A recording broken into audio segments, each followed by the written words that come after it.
भगवान की इच्छाओं के विरुद्ध जाकर के कोई बुरा बन सकता है? तो आदमी कहता है कि नहीं, भगवान पहले बुरा बनने देते हैं फिर संहार करते हैं। तो ये तो बड़ी मूर्खता वाली बात हो गई। अब आप रास्ते में आ रहे हैं, आप सही सलामत आ सकते हैं, लेकिन आपको पैर धोना है तो क्यों धोना है? गंदा है तभी तो धोना है। अब गंदा नहीं है तो जाकर के झूठे नाली में पैर डाल रहे हो। अब नाली में डाल लिए अब धोना है, गोबर लगा लिए अब धोना है। अरे गोबर जब नहीं लगा है तो जबरदस्ती क्यों लगाना? नाली में क्यों डालना? गंदगी क्यों डालना? अब कपड़े साफ हैं, साबुन की जरूरत नहीं है, पानी में ही धोया जा सकता है, लेकिन नहीं, हमें तो साबुन से धोना है। अब साबुन से धोना है तो इसमें छींटे मारने पड़ेंगे, गोबर लगाने पड़ेंगे, तभी तो साबुन से धोएंगे। ये तो गलती करने का मौका देना हुआ, ये तो पाप करने का मौका देना हुआ कि भगवान पाप करने का मौका दे रहे हैं कि जाओ तुम दुष्ट बन जाओ, पापी बन जाओ, दुरात्मा बन जाओ, तुम सारे पाप करो, बाद में हम तुम्हारा हिसाब करें। भगवान को चाहिए ये कि कोई आदमी अगर पाप के मार्ग पर जा रहा है तभी रोक दीजिए। माता पिता गुरु यही तो करते हैं। बच्चे अगर बिगड़ने को होते हैं तो माता पिता गुरु रोक देते हैं कि बेटा इस मार्ग पर मत जाना। वो तो उनके पास शक्तियां नहीं होती, वरना वो तो जाने ही ना दें। लेकिन फिर भी माँ बाप और गुरु सदैव प्रयासरत होते हैं कि अपनी संतानें कभी भी गलत मार्ग में ना जाइए। भगवान कैसे पिता हैं जो अपने बच्चों को पहले पापी होने देते हैं, चोर बनने देते हैं, अपराधी बनने देते हैं और बाद में आकर के कहते हैं मैं तुम्हें दंड दूंगा। रावण को इतना पाप क्यों करने दिए? कंस को इतना पाप क्यों करने दिए? हिरण्यकश्यप को, हिरण्याक्ष को इतना पाप क्यों करने दिए? वो चाहते तो रोक सकते थे। कभी कभी मैं सोचता हूं कि ये लोग, अच्छा हुआ अंगुलीमाल भगवान बुद्ध के पास आए, कहीं गलती से उस समय राम जी के पास चले जाते तो मार ही देते। तो भगवान बुद्ध के पास गए, उन्होंने सुधार दिया, कहा नहीं तुम सुधर सकते हो, तुम्हारे भीतर परिवर्तन हो सकता है। अच्छा हुआ रत्नाकर ऋषियों के पास गए, कहीं कृष्ण के पास चले जाते चक्र से गला ही काट देते कि तुम सुधर नहीं सकते। जो भगवान है उन्हें मारने की जरूरत क्या है? जो सर्वशक्तिमान है उन्हें हत्या करने की जरूरत क्या है? उनकी इच्छाओं के सामने, उनके संकल्पों के सामने किसी भी पापी की इच्छा इतनी विराट कैसे हो जाएगी?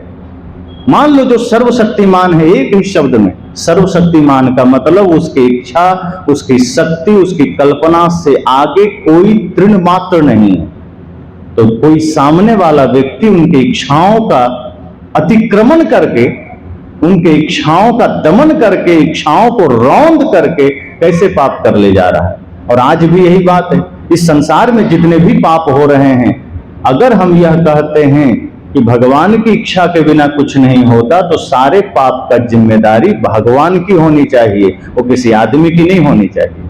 अगर यहाँ कोई व्यक्ति सजा पा रहा है कोर्ट कचहरी न्यायालय में, तो ये गलत है। इस सजा का हकदार भगवान है, क्योंकि वो सबसे करवा रहे हैं, वो सबको चोरी करवा रहे हैं, वो नशा करवा रहे हैं, वो हिंसा करवा रहे हैं, वो व्यभिचार करवा रहे हैं। और जो भगवान ये सारे काम करवा रहे हैं, फिर इंसान सजा क्यों पा रहा है? क्योंकि कर तो भगवान रहे हैं, लेकिन वहां भगवान का कोई दोष नहीं, भगवान का पता भी नहीं।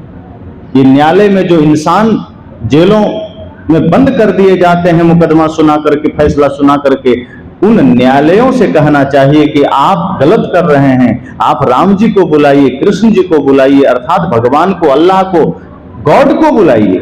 ये जो मुसलमान कहते हैं कि अल्लाह ही सब कुछ है, वही जो चाहता है होता है, उसकी इच्छा के बिना कुछ नहीं होता, तो ये जो सीरिया, इजराइल, गाजा और दुनिया भर के इस्लामिक कंट्री में इतने सारे पाप और विनाश हो रहे हैं, इसका जिम्मेदार तो खुदा का होना चाहिए। वो आकर के बोले कि इसका जिम्मेदारी मैं लेता हूं। कई बार कुछ हादसे हो जाते हैं, उस विभाग का मंत्री आकर कहता है ना कि मेरी जिम्मेदारी में इस्तीफा दे रहा हूं। खुदा ने कभी आकर नहीं कहा कि जितने भी पाप धरती पर हो रहे हैं मैं जिम्मेदारी लेता हूं, मैं इस्तीफा देता हूं, आज के बाद मैं खुदा नहीं रहूंगा, दूसरे को चुना जाएगा। कहां ऐसा होता है? आता पता भी नहीं चलता, इतनी लड़ाइयां हो जाती है, झगड़े हो जाते हैं। सदगुरु कबीर कहते हैं कि आप जिस रूप में भगवान मानते हैं, हम लोग वैसा नहीं मानते। हम ऐसा मानते हैं कि इस धरती पर बाहर कोई भगवान नहीं है, ये प्रकृति ही एक नियम रूप में व्यवस्था है। यहां हम जो कुछ भी करते हैं वो फल हमें स्वतः मिलता है। ऐसा नहीं है कि हम अच्छा करेंगे तो भगवान फल देंगे, बुरा करेंगे तो भगवान फल देंगे।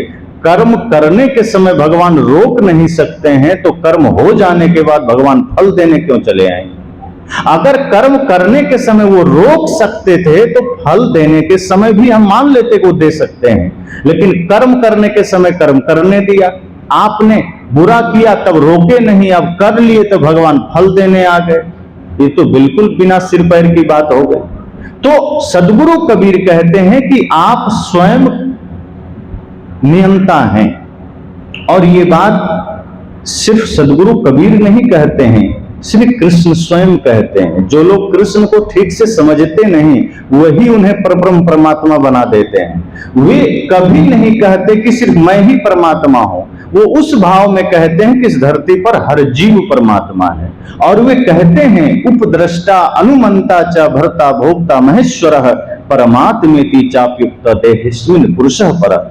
वे कहते हैं कि यह जो आत्मा है ना, उपद्रष्टा अनुमंता भर्ता भोक्ता महेश्वरा, वो कहते हैं यही कर्म करने वाला है, यही कर्म का फल भोगने वाला है, यही परमात्मा है, यही महेश्वर है, सब कुछ यही है, नियंता भी यही। कृष्ण कहते हैं ये आत्मा ही सब कुछ करने वाला है, इस पर किसी की सत्ता नहीं है, इस पर कोई भगवान नहीं बैठा है। ये हम सिर्फ अपनी नासमझी के कारण कर्म अपना करते हैं, दोष भगवान को दे देते हैं। लोग कहते हैं ना, गुरुवर तेरी कृपा से सब काम हो रहा है, सब आप कर रहे हैं, मेरा नाम हो रहा है, भगवान तेरी कृपा से। आदमी श्रद्धावश कह देता है कि हे सदगुरु, हे भगवान, सब आप ही कर रहे हैं। अगर हम अच्छा करते हैं और उन श्रेय दे दें तो ठीक है, लेकिन आदमी बुरा करके भी कह देता है सब भगवान की इच्छा से हो रहा है। अब बुरा भी भगवान कर रहे हैं, फिर तो ये मूर्खता की बातें हो गई। अगर हमने कुछ किया और अपना श्रेय नहीं लेना है, गुरु भगवान के ऊपर छोड़ दिया, माता पिता को श्रेय दे दिया, मित्र को श्रेय दे दिया, पुत्र को श्रेय दे दिया, तो ये हमारी उदारता है, ये हमारी महानता हो सकती है। लेकिन नीच कर्म करते चले जा रहे हैं, हिंसा के कर्म करते चले जा रहे हैं और कह देते हैं हम कौन होते हैं करने वाला, सब भगवान जाने। आप देखना कभी कभी आप किसी को कहो कि सत्संग में चलो, तो आदमी क्या कहता है, अब किस्मत में होगा तो चलेंगे, भगवान की इच्छा होगी तो चलेंगे, भाग्य में होगा तो चलेंगे। अब उस आदमी को इतना समझ में नहीं आता कि सत्संग में जाने में कोई भगवान आपको रोकेगा। भाई आप मान लो आपकी इच्छा हो गई सत्संग में जाना है, तो कौन भगवान है कहेगा नहीं नहीं तू सत्संग में मत जा। लेकिन आदमी कहता है भगवान की इच्छा होगी तो चलेंगे। लेकिन वही आदमी उसी समय तंबाकू रगड़ के खा रहा होता है, तब नहीं कहता है भगवान की इच्छा होगी तब खाएंगे। वही आदमी उस समय शराब खाने की ओर जाने को तत्पर है, तब नहीं कहता है भगवान की इच्छा होगी तब शराब पिएंगे। दुनिया का सारा गलत काम आदमी करने को तैयार है, तब नहीं कहता है भगवान जब चाहेंगे तब करेंगे, भाग्य में होगा तब करेंगे। सारा पाप अपनी जिम्मेदारी में करता है, लेकिन धर्म करने का अवसर आ जाए, पुण्य परमार्थ करने का अवसर आ जाए, तब आदमी कहता है हम क्या हैं, कुछ नहीं, भगवान चाहेंगे तब होगा। मतलब भगवान आपको सत्संग से दूर रखना चाहते हैं, भगवान आपको धर्म से दूर रखना चाहते हैं, भगवान आपको सारे शुभ कर्मों से दूर रखना चाहते हैं। फिर वो भगवान नहीं, वो एक नंबर का शैतान होगा।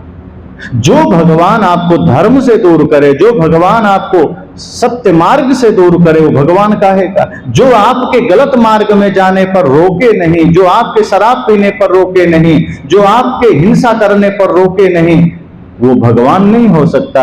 या तो फिर ये कहना बंद कर दीजिए कि सत्संग में जाना है तो भगवान की मर्जी होगी तो जाएंगे। जिस दिन सत्संग का अवसर लगे, जिस दिन धर्म करने का अवसर लगे, जिस दिन पुण्य परमार्थ करने का अवसर लगे, यह संकल्प लीजिए कि बाहर ये 1000 काम छोड़ देंगे, पहला धर्म मेरा यही बनता है, मैं ये कर लेता हूं। क्योंकि यह कर्म सीधे हमारे अंतर मन से, आत्मा से जुड़ा है।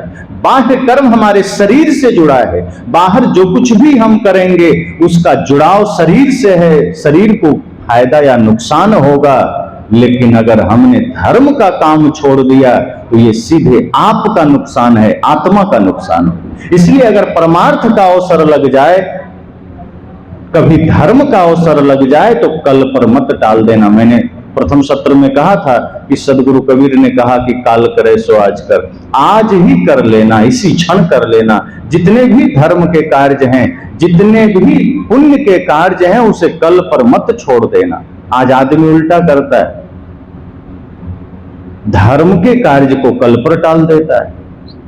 सेवा का कार्य कल कर लेंगे और चोरी करना है तो कहां कोई चोर कहता है कल कर लेंगे, वो सोचता है आज ही किसी तरह कर लें, पता नहीं कल मौका मिले ना। नशा करना है, कौन कहता है कल कर लेंगे, आज ही नशा कर लेना है। झूठ बोलना है, कहां आदमी सोचता है कल झूठ बोलेंगे, अभी ही इसी क्षण झूठ बोलने लग जाता है।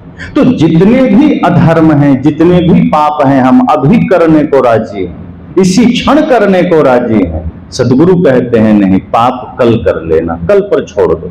और अगर कल पर छोड़ दोगे तो शायद वो आप कर ही ना पाओ, और अच्छा है कि ना कर पाओ। और धर्म अभी करना, सत्संग अभी करना।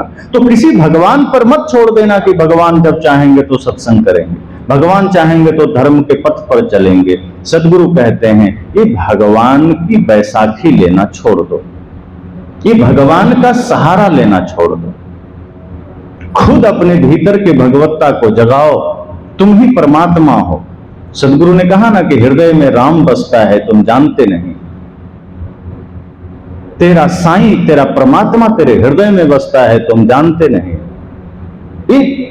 इस चीज को समझना पड़ेगा, इस भाव को जानना पड़ेगा कि परमात्मा भीतर है, हम बाहर भटक रहे हैं। सदगुरु कहते हैं अपने भीतर देखो, झांको। और कृष्ण भी यही कहते हैं, ईश्वर सर्वभूतानां हृदय से अर्जुन तिष्ठति। अर्जुन को शंका हुई कि प्रभु आप ईश्वर ईश्वर की बात करते हैं, ये ईश्वर क्या है, कौन है? कृष्ण कहते हैं जिसमें सारे ऐश्वर्य निवास करते हैं वही ईश्वर है। तो अर्जुन का दूसरा प्रश्न हुआ, रहता कहाँ है? तो कृष्ण कहते हैं कहीं बाहर नहीं रहता है। ईश्वर सर्वभूतानां हृदय से अर्जुन तिष्ठति। ये जितने भी भूत प्राणी हैं इनके हृदय में ईश्वर रहता है, बाहर खोजने की जरूरत नहीं।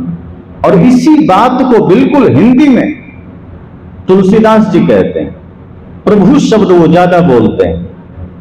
तो लोगों ने कहा कि बाबा आप तो प्रभु शब्द बोलते हैं, ये प्रभु क्या है? वो